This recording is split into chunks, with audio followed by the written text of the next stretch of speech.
Hello, and welcome to the Her and Him podcast. I'm Dale. And I'm Tamara. And when two theologians get married, what you get is a podcast. Well, as we're recording this, we are sitting in our half-empty office/recording studio. And actually, like half of our house is empty at this point because we're actually moving in a couple of weeks. Yay! We are taking all of our stuff, we're packing it up into boxes. We're going to put it on a truck. We're going to drive 3 miles to another house, and we're going to unload it there. And we're super excited about the home that we're moving into. But as we have been going through this process of getting ready to move, and we've been starting to pack up all of our stuff, we've come to realize that we have accumulated a lot of stuff that we do not need. Yeah, you've certainly accumulated a lot of things. Me as well, but I would say you more. Okay, all right. And so our trash... Silas, I mean, he has so many things. He has quite the wardrobe, we have found out. He does. He burns through clothes so quickly. And so we've been going on this process of paring down stuff. Our trash can has been overflowing the last 2 weeks. Our Goodwill pile has been accumulating, and we are just evaluating all the stuff that we have, whether we need to take it or not, because if we don't need it, then we don't want to have to pack it up, move it, and then unpack it and find another place to put it if we don't actually need it. Yeah, and there are a lot of things that we have moved into this current home, and we've literally never opened the box to it in 3 years. Right. I think that's a good sign.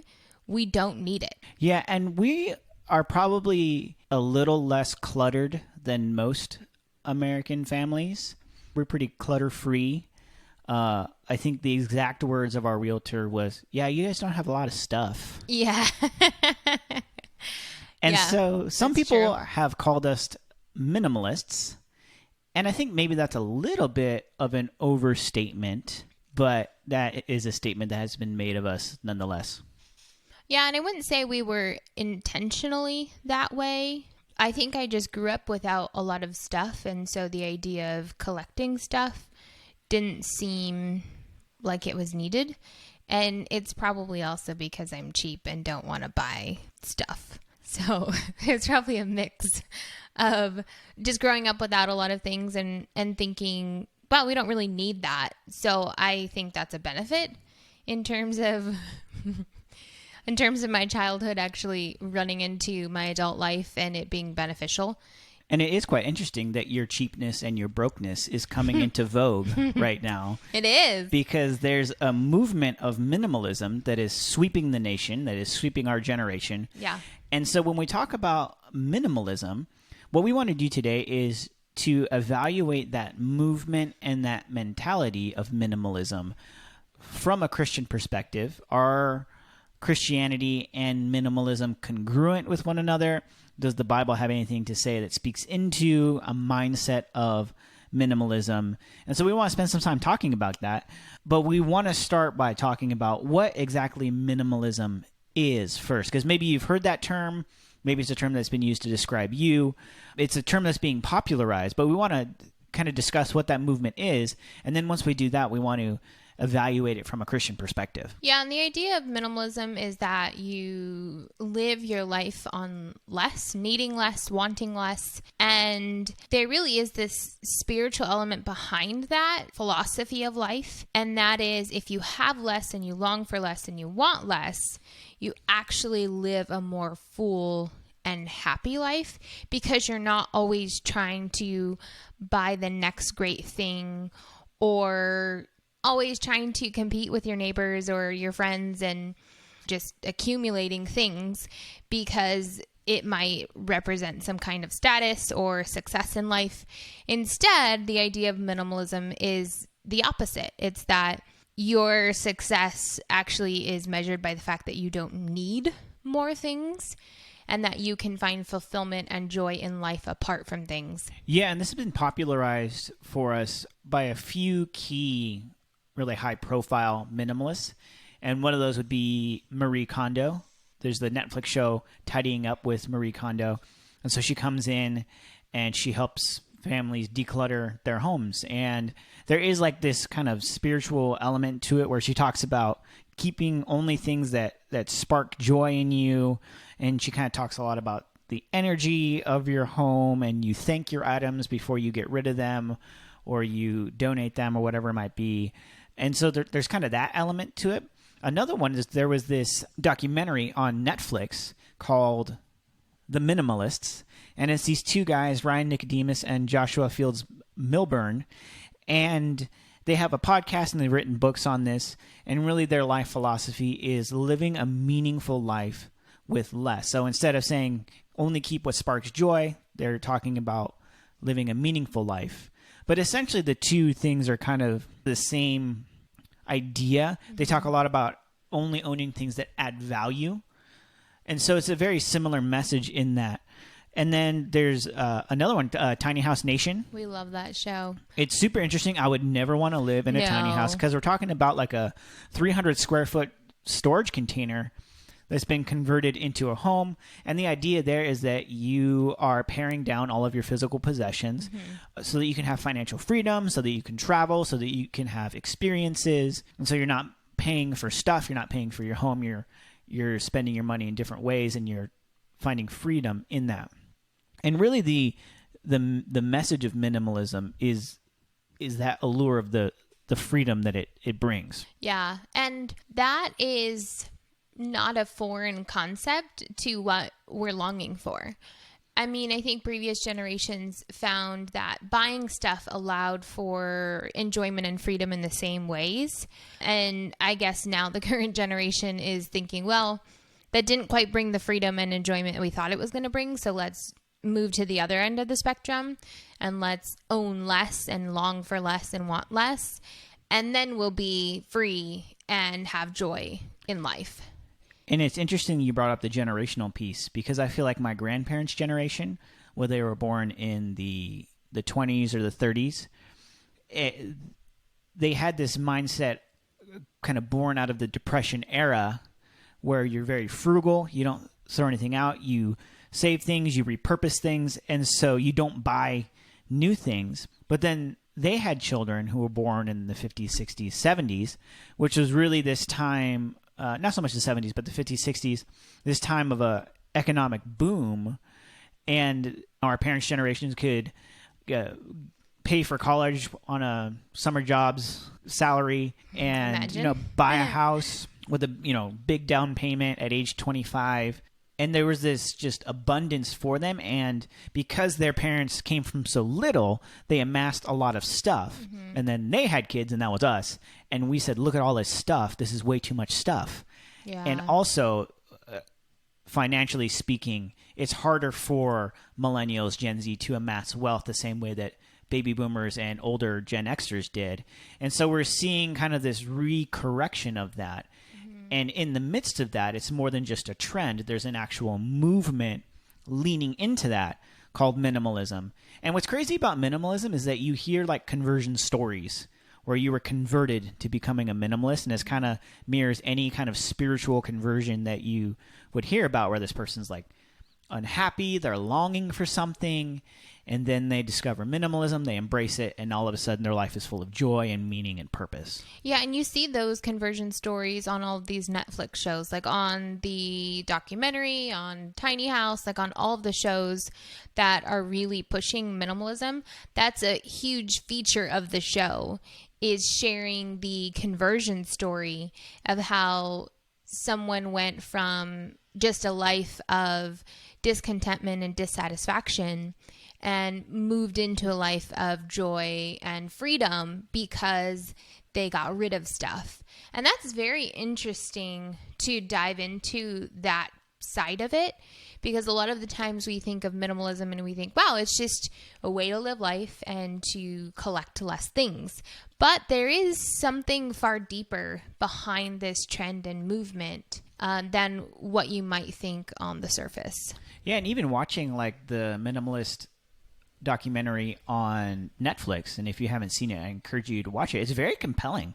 There's very compelling stories in it. There's very compelling rationale in it. And really, it's interesting how it does get to kind of this spiritual place, and even the origins of the minimalist movement. It's not necessarily a centralized thing, but it's a very old school mentality that has been around for a long time and has actually deeply spiritual roots in it. Yeah, and one of the areas you might be able to connect it is actually to Buddhism. And that's because they really have this sort of minimalistic and detached from your possessions understanding of life. And that's a large part of their faith, especially among monks, where the whole idea is you don't own anything. You don't have anything on this earth that you own, that you possess, that you call your own. And the idea behind it within the Buddhist faith is that you actually are living a more spiritual, freeing life by not having any possessions. Right. So it's this exaltation of detachment from things. What's interesting, too, is that minimalism isn't just a Buddhist thing, but there's also roots of it in Christianity as well, because there are monastic groups among Christianity and particularly amongst Catholicism, different kind of monks in different kind of monasteries, but a lot of them living a very minimalistic, humble life where they work with their hands, they live very simply, they spend lots of time in prayer, they don't own anything, and we see this kind of monastic life and this, they didn't call it minimalism at the time, but this minimalistic thinking dating back to even the 2nd or 3rd century. And to be sure, not all of these guys were necessarily in their right mind about all of this all of the time, because there was some of them took it to the point of extremity, and a lot of like early Christian writers were like very like repressive, almost like sexually repressive, and they valued like a very severe kind of austerity. But we see elements of the wisdom in kind of a minimalist approach to life in Buddhism as well as in Christianity. Yeah, and that's because the idea of minimalism is that you're not attaching your value and your worth to material possessions. And certainly you see that in Scripture. You see that understanding of you're not going to take anything with you into heaven. And so storing up things on this side of eternity isn't as valuable as you think it is, because it's not investing in your long term. It's not investing in the bigger picture. It's just investing in your here and now. And to attach your identity and your value and your way you live life to possessions is contrary to what the gospel calls you to do. But I think there is some aspects of minimalism and the way that we're seeing it now that wouldn't necessarily center on the gospel.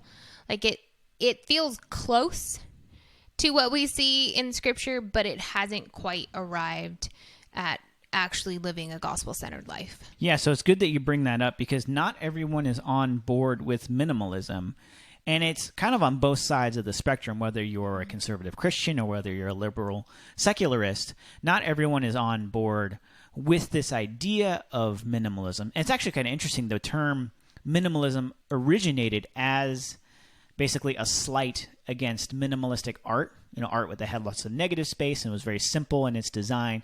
They said they had minimalistic artistic contribution, but then that style became a legitimate style, and that moniker kind of became just a designation for this kind of art, and then it turned just into a lifestyle choice of having basically a lot of negative space where the meaning is found in the simplicity of what it is in front of you.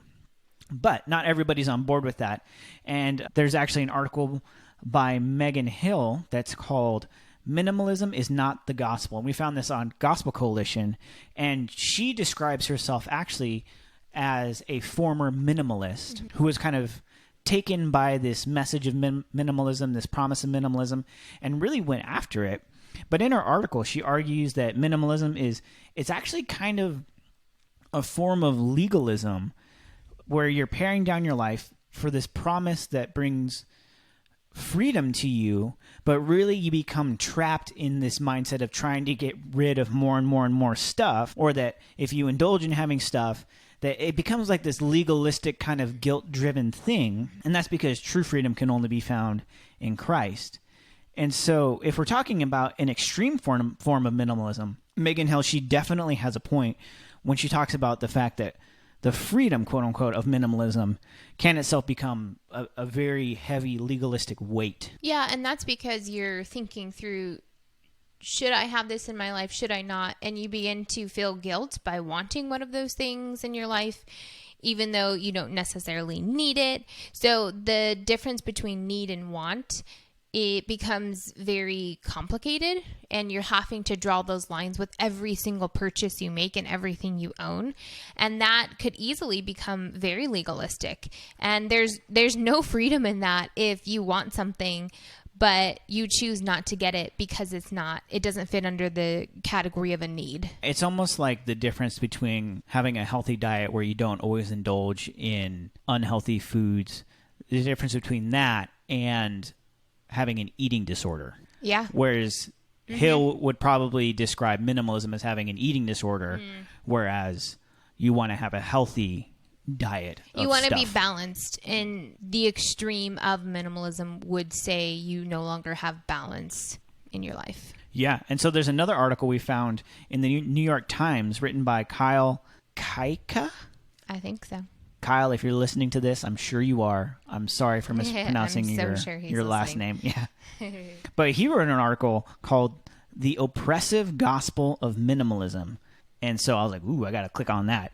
And in this article, it's written from a non-Christian perspective, but it's very similar to the Gospel Coalition article in what it argues, in that he says that minimalism is actually oppressive. It promises freedom, but it's actually oppressive because it's forcing conformity to kind of this very specific aesthetic of sort of a vaguely stylish austerity where everything is white and there's just a lot of white broken brick with one single string of lights across it. It's forcing this conformity to this specific image of what it looks like to be minimalistic in kind of a VSCO cam, Instagram influencer kind of way.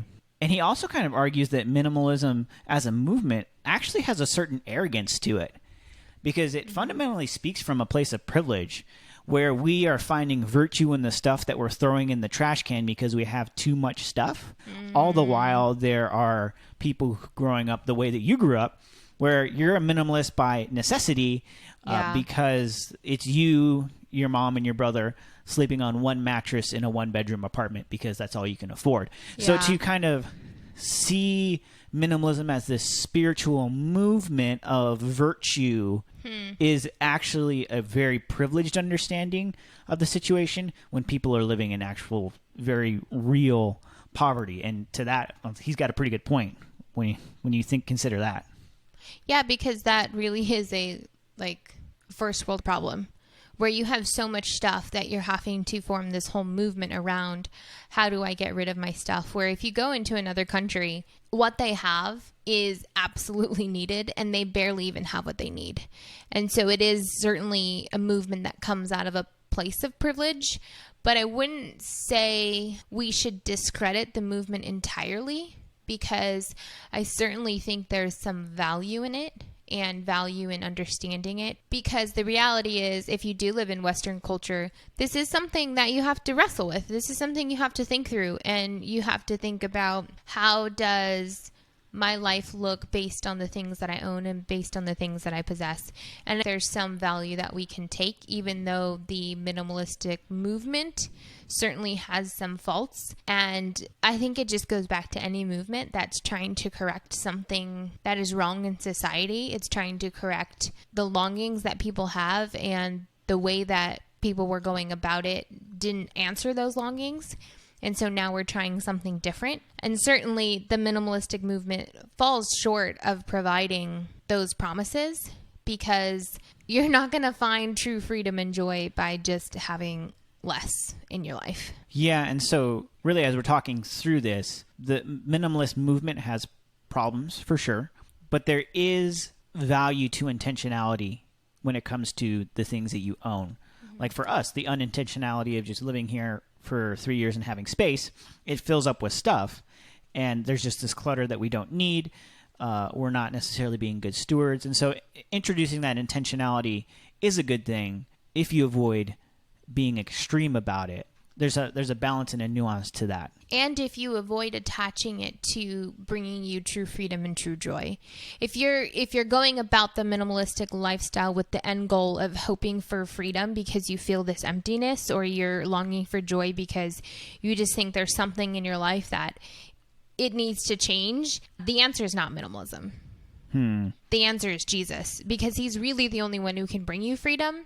And really, this movement is just trying to solve the problem that we've had since the beginning of time. So really, there are two extremes when it comes to you and your relationship to your possessions or your stuff. On the one extreme, you have someone who's extremely materialistic, where their worth and value is found in how much wealth they can amass, how much stuff they can get.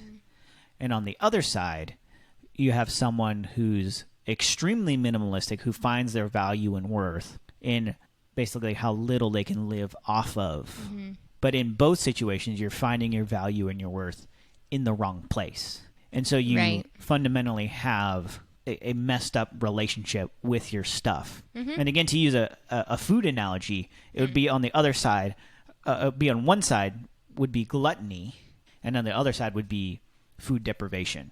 Either side has some kind of unhealthy relationship with food, and we can have the same kind of relationship with our stuff. And it's important to look at, what does the Bible actually have to say about minimalism? Obviously, this is a new term, but there is something within the Christian faith that would support aspects of minimalism, because the Bible is clear about not being tied to possessions and not placing your value in those things. So I want us to just look at a few verses to kind of see what does the Bible have to say about minimalism and the mindset of living life of minimalism.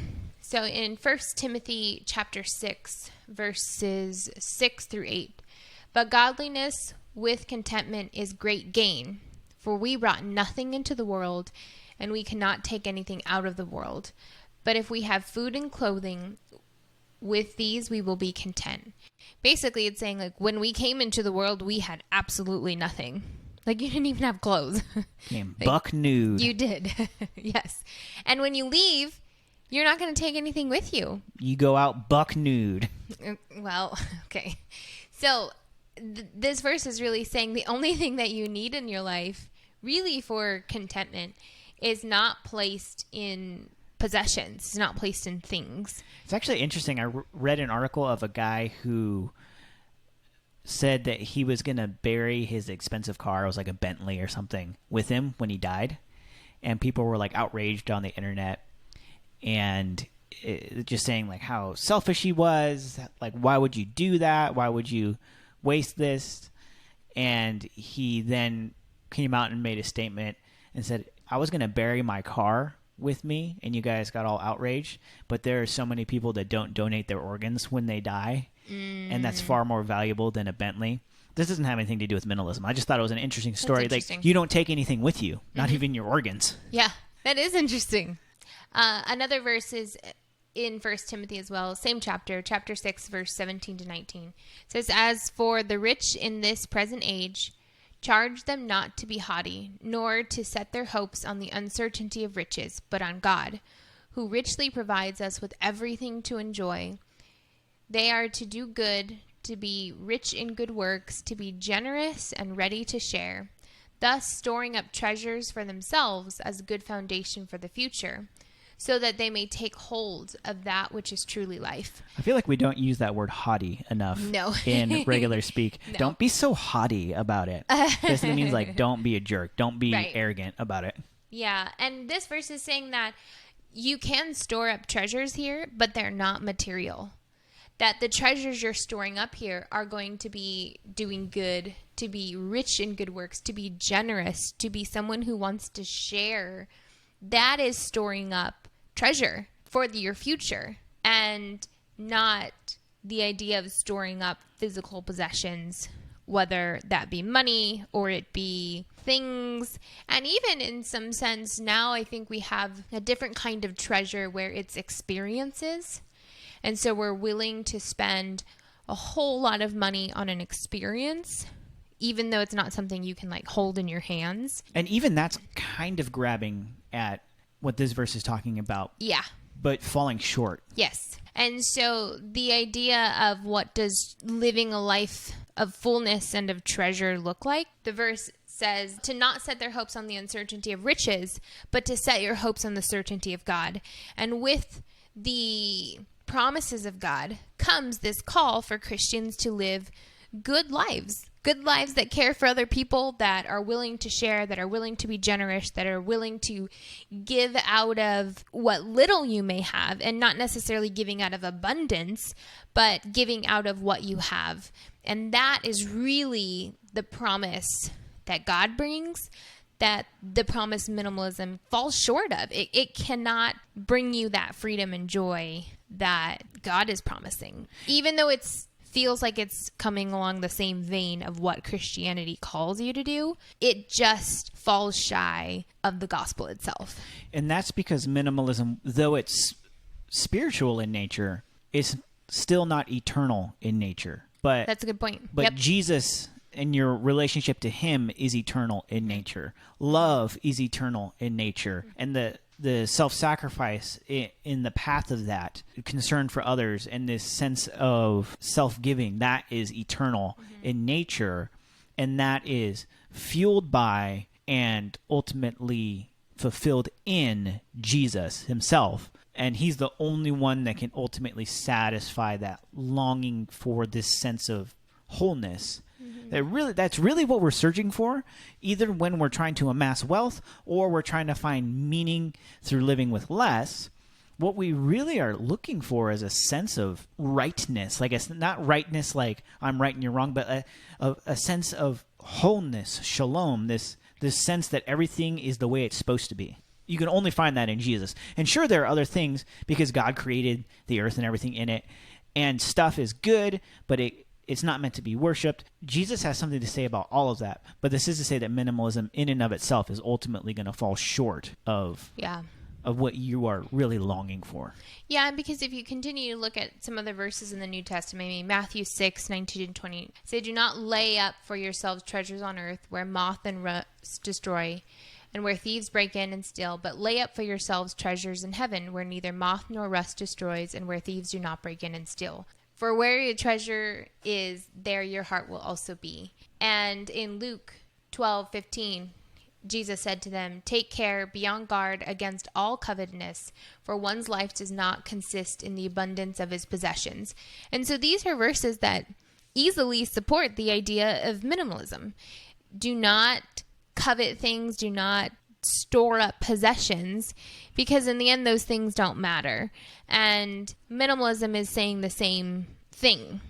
Like, you don't need all of these things. You don't need stuff. It is, and there's a balance there that these last couple of verses that we'll look at is that don't store up for yourself treasures, but also there is something valuable to the tactile things of this world. In 1 Thessalonians 4:11 it says, and aspire to live quietly and mind your own affairs, mind your business, and work with your hands as we instructed you. So the sense that you're not disengaging entirely and living a monastic life where you're trying to detach from every physical thing, because the physical is good. You want to be engaged with that. And I think another great verse, and really just a great book to read in the Bible, is Ecclesiastes. And this is chapter 2, verse 24. It says, so I decided that there is nothing better than to enjoy food and drink and to find satisfaction in work. Then I realized that these pleasures are from the hand of God. And that comes in the context of Solomon talking about, I amassed all of this wealth and it didn't fill me up. I had all these wives, all these women, and it didn't fill me up. I had so much knowledge and wisdom and influence and power, and none of it really ended up meaning anything. But what I found is that I live simply if I follow God and I just enjoy the food I eat, enjoy the wine I drink, enjoy the work I do, that these pleasures are coming from the hand of God. And if I can simply live simply in them, then that's where my sense of shalom is going to be found. And so it really is a balance, because in the end, what we have on this earth is created by God and given to us.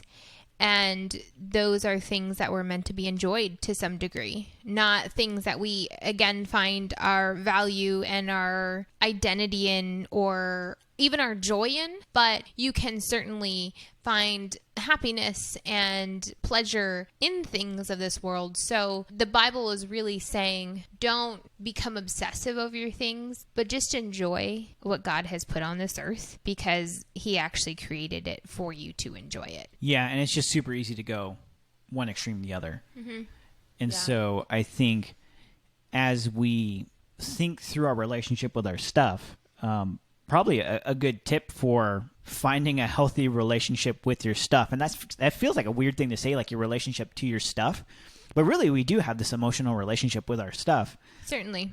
Like, what are some good, I guess, questions we can ask ourselves, or things we can contemplate when we're evaluating what our relationship is to our stuff? I think when you are going to buy something new, it's a good just question to ask yourself, why do you need to buy this, or why do you need to keep this? And when I say the word need, it doesn't have to be, this is for basic survival. Right. Did you really need ice cream? Of course not. But did I need it in this moment? Absolutely. It all depends on how you define the word need. Needed it. Yeah, and so don't be hard on yourself of saying, I don't absolutely need this for survival. If I don't purchase this thing, I will die. And that's the measure of need. That's a little too extreme. But it is important to not just show up at Target and mindlessly buy stuff. Because you never feel good about it afterwards. No, you always walk out of Target spending over $100, and then you take it all into your house, and some of it you just never do anything with. And I have made many of those trips at Target, and I always find the cutest things there, and I found this cute little pot that you grow your own, I don't know, I think it was chives or something. And my friend made fun of me because I bought it with her, and she kept coming over months and months later. And the can that you're supposed to start, your own garden in was never even opened for months. And she just laughed at me like, why did you buy this? Like, I don't know. It was cute. So that was not a good reason to buy it in that moment of time. Although I will say going to Target and looking around actually is good for your emotional state. There was a psychological study that was done where they actually researched people who went window shopping, because there weren't any other important things in the world to be researching at the time.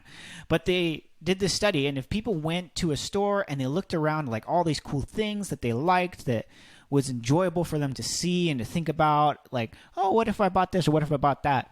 If they walked out of that store not having bought anything, their emotional state was elevated from where they started before they went into that store.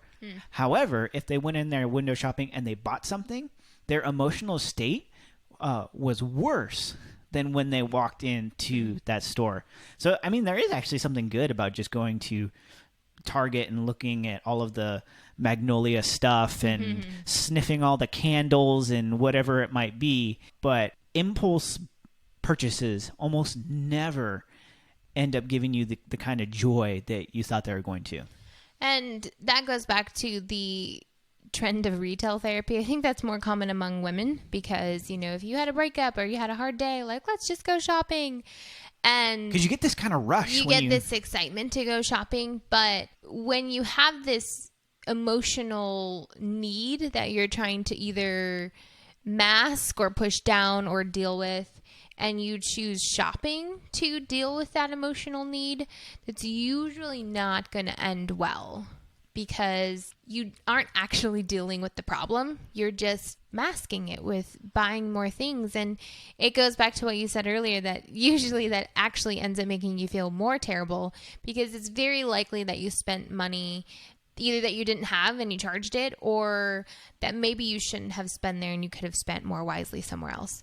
So if you find yourself going shopping for the sake of retail therapy and for the sake of dealing with your emotions, it's probably not the best way to deal with your emotions and to connect with things.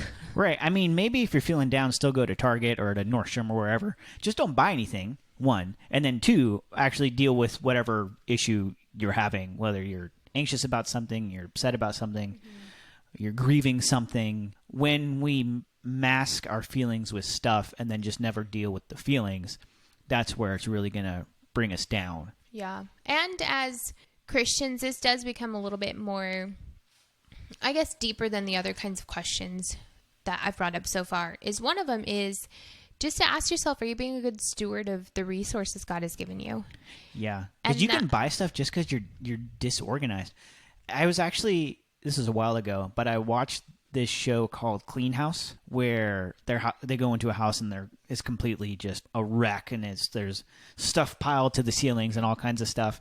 And there was this one episode where this family, they were just continuing to buy new clothes, not because they didn't have clothes, but because they were so disorganized, and like laundry was like such a hassle, and they were just living so out of control that they would just buy new clothes instead of washing the ones that they had because they couldn't get organized. They couldn't find things. So they would just buy new clothes. That's not being a good steward of your stuff. That's just really out of control. Yeah, and obviously that's an extreme example, but we all do that to a certain measure. I was going to say that feels really extreme, but I can actually relate to it to some degree in grocery shopping. So when we have so many things in the freezer. Do we have this? I don't know. Get another one. Yeah. And that happens. And then I'm reorganizing the freezer when I get back from the grocery store, and I'm like, oh my goodness, we already had 3 pounds of chicken. Why did I just buy 5 more pounds of chicken today? Why do we have 6 cantaloupes now? Yeah, but that is very real life moment that I have experienced on several occasions, and part of it is just because we have now accumulated too much frozen food that I can't figure out what's in the freezer anymore. And so I need to, one, reorganize the freezer and clean it out. And so lately I felt like we've been doing that a little bit too frequent because I feel like I've had too many things going on in my life to actually clean out the fridge and clean out the freezer. But I did that today. I cleaned everything out before I went grocery shopping. And so I didn't actually buy duplicates of anything. And I felt a lot better about that because I really get mad when I come back to the store and realize we already had this and I just wasted money. Being a good steward is important because whatever you have was given to you by God. And you have to be a good steward of what God's given you.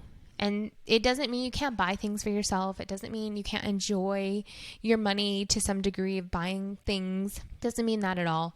But we do need to know that we should also be generous. And so we shouldn't be trying to buy things for ourselves all the time, but also have a space within your budget to just be generous and build that into your way of living. And that's a good way to move into good stewardship. Yeah. And a lot of this sounds pretty pedestrian, sounds a little mundane, like organizing your refrigerator or thinking intentionally about your trips to Target. But really, these are actually spiritual concerns for a number of reasons. One, you're going to feel better when your life is in control and you are not being mastered by something else. Because really, when you're out of control and you don't have an intentional relationship with your stuff is becoming your master. It's like the tyranny of your clutter. Yep. So you can regain that control so that you're not mastered by anything material.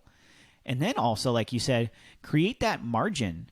Live below your means. Create margin so that when opportunity strikes, you have resources for those opportunities. You have resources to be generous.